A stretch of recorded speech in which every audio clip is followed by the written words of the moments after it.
Muito bem, nós vamos hoje, nesta manhã de quarta-feira, nós vamos meditar sobre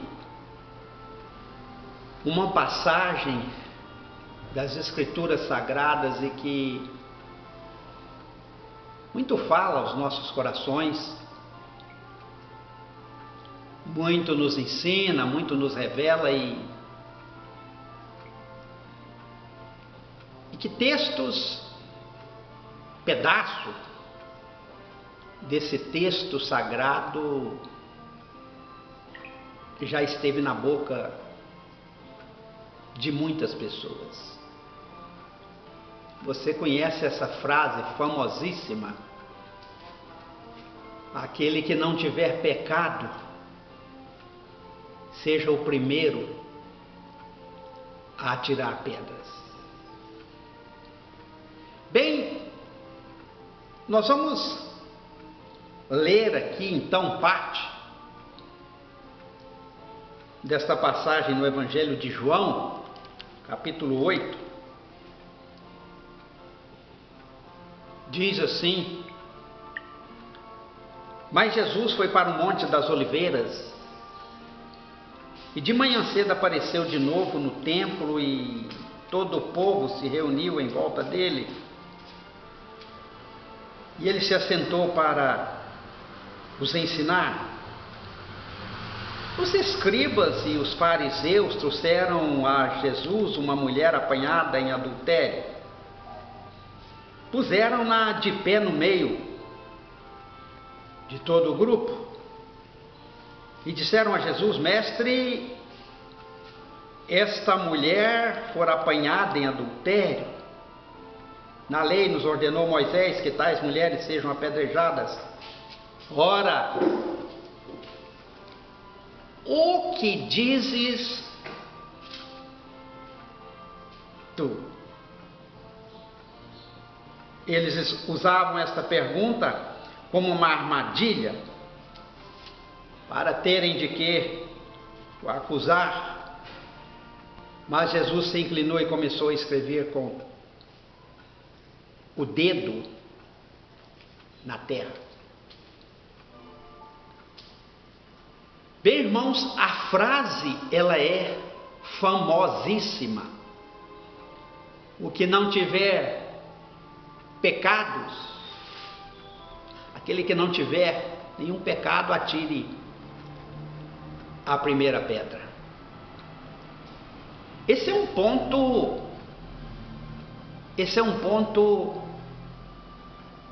importantíssimo para nós meditarmos nessa manhã. Tem algumas coisas que se destacam aqui, mas talvez passa desapercebida aos olhos de muita gente. Como, por exemplo, a questão da meia-verdade. Como, por exemplo, confrontar Jesus Cristo com a lei de Moisés, confrontar um personagem do Novo Testamento contra o outro que escreveu alguma coisa no Velho Testamento. Jesus, Moisés. Há um confronto aqui estabelecido pelo inimigo, porque para Deus não tem confronto nenhum, porque a palavra de Deus é uma só. Há uma perfeita comunhão na palavra de Deus, e não há contradição, e não há conflito, e não há confrontos na palavra do Senhor, e por isso nós estamos aqui para falar essas verdades para vocês, nesta manhã de quarta-feira, meu querido irmão e minha querida irmã, em Cristo Jesus. Louvado seja o nome do Senhor. Agora, veja que coisa interessante. Jesus acabara de descer de uma montanha. Pensa você na comunhão com o Pai, desse Jesus ali na montanha em oração a Deus. Porque quando as pessoas vão para casa, Jesus vai para a montanha, o que está escrito aqui em João, no finalzinho do capítulo 7 e no começo do versículo 1 do capítulo 8. Mas Jesus foi para o Monte das Oliveiras, de manhã, porque se o templo fecha para alguns à noite, é de manhã que vem a vitória, é de manhã que vem a bênção, é de manhã que vem o sorriso quando teve uma noite de dilemas e de lágrimas e de dor. De manhã cedo ele apareceu de novo no templo, na casa de Deus, e todo o povo se reuniu em volta dele, e ele se assentou para os ensinar. Quem passa a noite com o Pai tem na manhã seguinte algo para ensinar a todos, ao povo. E os escribas, numa infelicidade total, eles trazem uma mulher a Jesus. Esta é o princípio de uma decadência. Os escribas e os fariseus trouxeram a Jesus uma mulher pega em flagrante adultério. Veja só. Pegou ali naquele ninho e trouxe para Jesus uma mulher já julgada e condenada e sentenciada à morte. Aí está o princípio de uma decadência.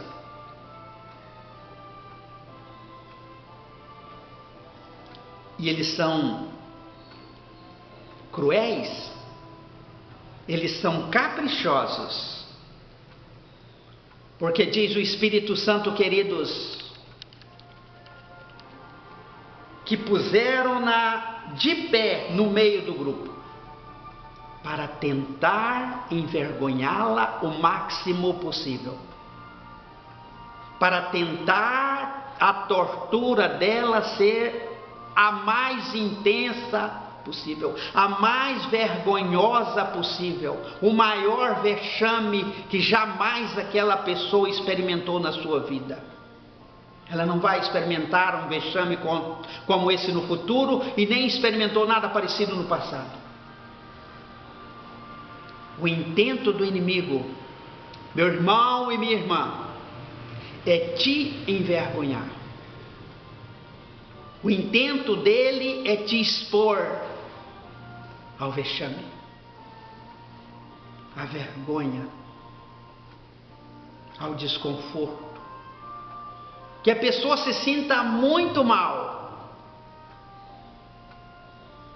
É isso que o inimigo quer.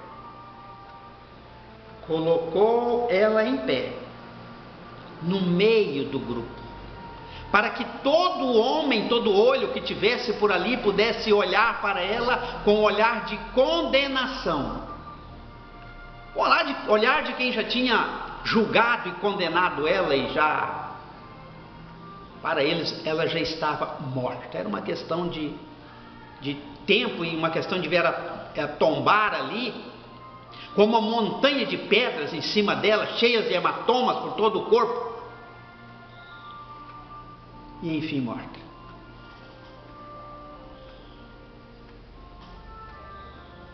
E disseram a Jesus: Mestre, esta mulher foi pega, apanhada em flagrante adultério. Pode ser que alguma pessoa não... Eu sei que eu estou falando com muitas pessoas em muitos lugares, pessoas que não têm tanta intimidade com a palavra de Deus como nós, os pastores e liderança da igreja brasileira. Pode ser que tem pessoas que não tenham, e nós cremos que sim, não é? Não tem tanta comunhão assim, não tem tanto conhecimento, porque nós, os homens de Deus e mulheres de Deus, nós temos um histórico com Cristo. Então, o que é que está errado aqui? Tem muitas coisas erradas, porque há um intento de apanhar a Jesus em alguma falha. Vocês estão entendendo? Porque só poderia dar essa sentença final, cabal ali, Roma, e não um pregador do Evangelho que pregava a graça, que pregou a graça e a misericórdia de Deus. Se ele atende, ele vai entrar em confronto com Moisés, com a lei de Moisés. Se ele não atende, ele vai entrar em confronto com a lei de Moisés, melhor dizendo. E se ele atende, ele entra em confronto com Roma, porque isso era função de Roma, essa coisa de dar a condenação. Então, naqueles tempos ali, tinha muitas coisas que você, se tivesse pregando o Evangelho ali, teria que atentar, porque senão iria entrar em contradição com muitas coisas.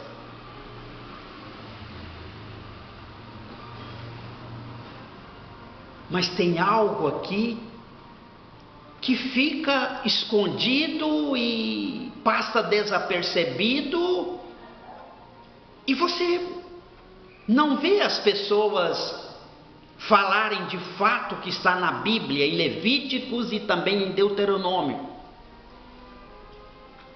É que quando apanhava uma mulher, moça nessa condição, e que iria para aquele processo de apedrejamento, você tinha que levar junto o primeiro homem.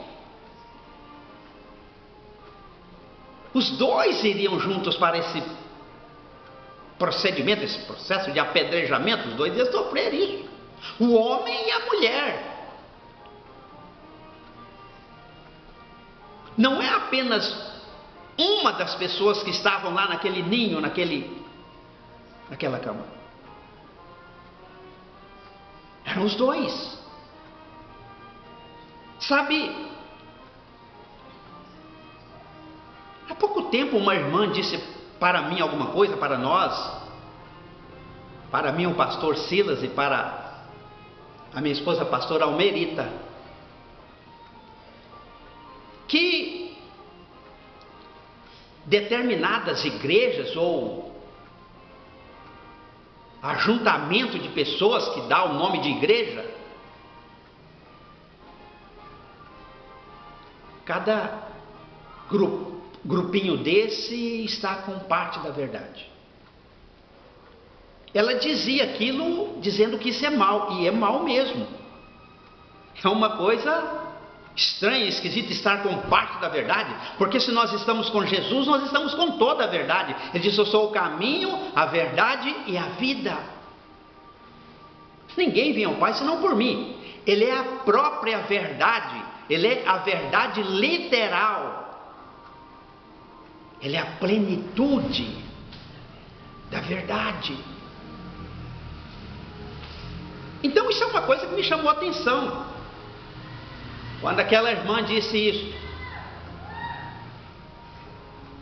Determinadas igrejas, ou chamadas igrejas, com parte da verdade.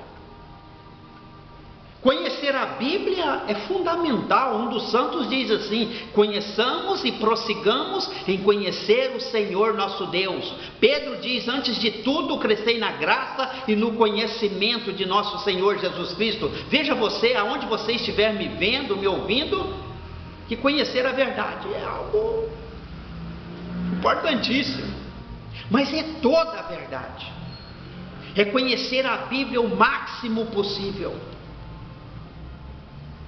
Porque nós só podemos pregar algo que está num livro que eu conheço ele e conhecer bem. É necessário o pregador conhecer bem, porque parte da verdade pode não ser suficiente em algumas ocasiões e circunstâncias. A palavra de Deus diz assim, que a vida que o homem vive, a vida é de toda a verdade. É de toda a palavra que sai da boca de Deus. Toda palavra que sai da boca de Deus é verdadeira. Nunca saiu uma mentira da boca de Deus. Por isso é fundamental você conhecer toda a verdade. Agora, pastor, isso é para o senhor que tem anos, décadas com Cristo, mas e eu? Mas você vai caminhar nesse objetivo de conhecer bem a palavra de Deus, porque é toda a palavra.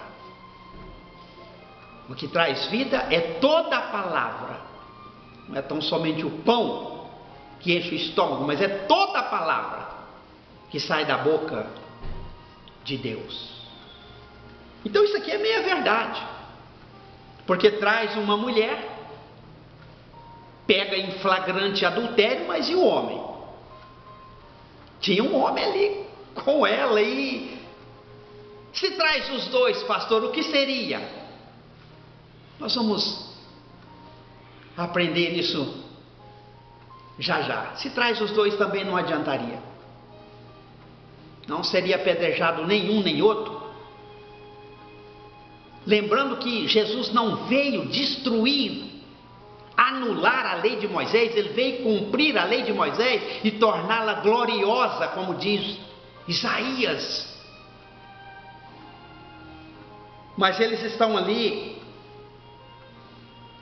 com o coração cheio de ódio, de ira, de furor, os dentes, rangindo os dentes, espumando os cantos das bocas, com pedras na mão para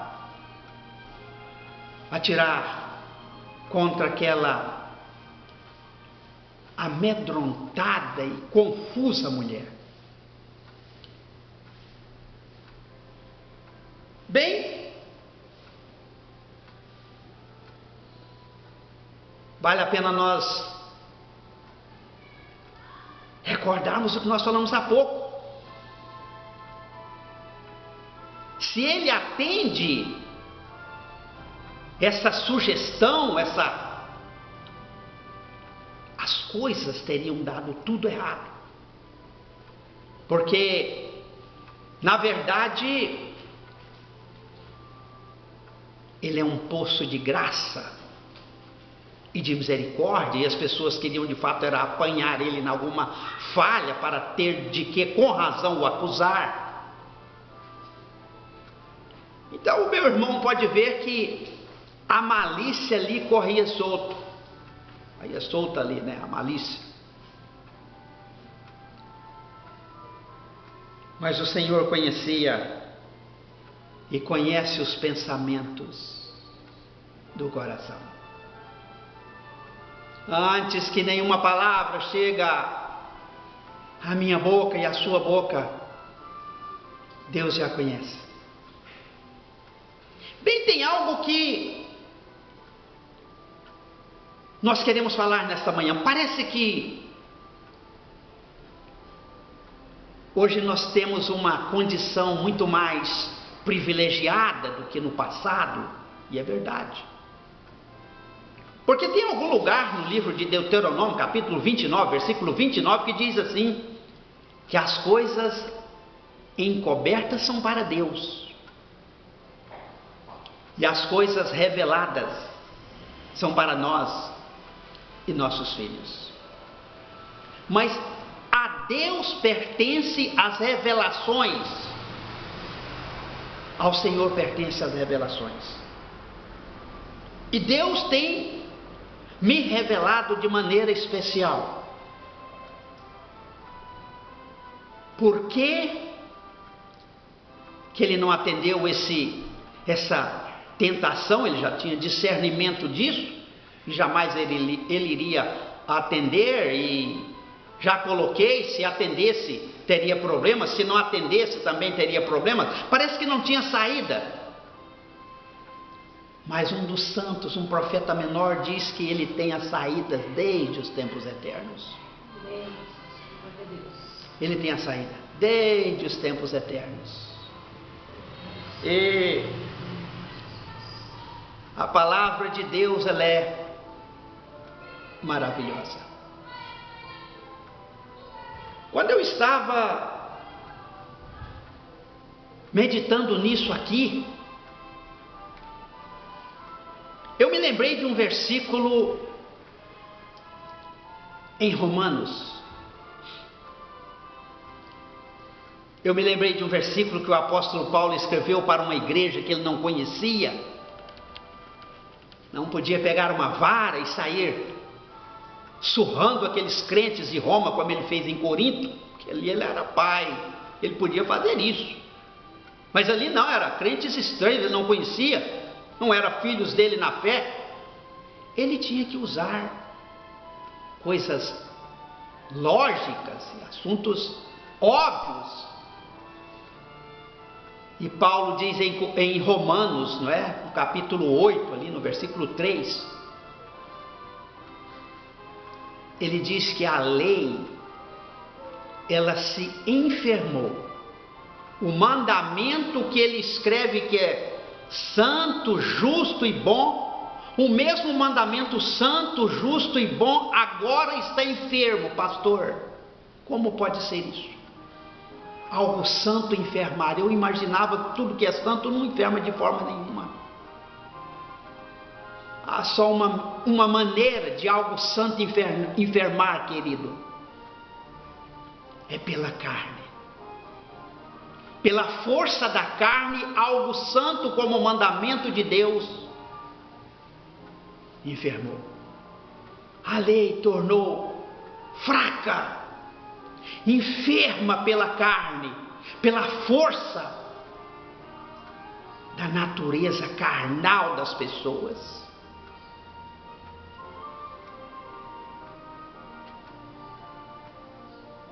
Paulo diz isso. Agora, Jesus tem todas essas coisas e todos esses pensamentos bem fresquinho na sua mente agora, nesse momento que ele está vivendo,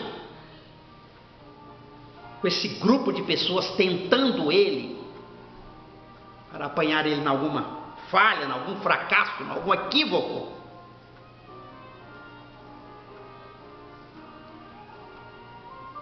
A Bíblia diz que o furor do homem, a ira do homem não opera a justiça de Deus. Isso não pode dar certo. Essa sessão de apedrejamento de vocês com ira, com furor no coração não vai dar certo. Não pode dar certo, até porque ele está sentado ali e ele vai se inclinar. E eu quero falar um pouco sobre essa inclinação dele rumo à terra. Ele não olhou, queridos, ele não olhou, ele não levantou seus olhos para o céu, ele inclinou para a terra. Porque se ele levanta os olhos para o céu, ele nem vê essa mulher sendo apedrejada. É alto demais. É um Deus altíssimo demais, que todos nós vamos passar desapercebido aos olhos dele. Porque um dos Salmos 113 diz que ele tem que se curvar para ele ver o que vai sobre a terra. Foi isso que ele faz, ele se curva.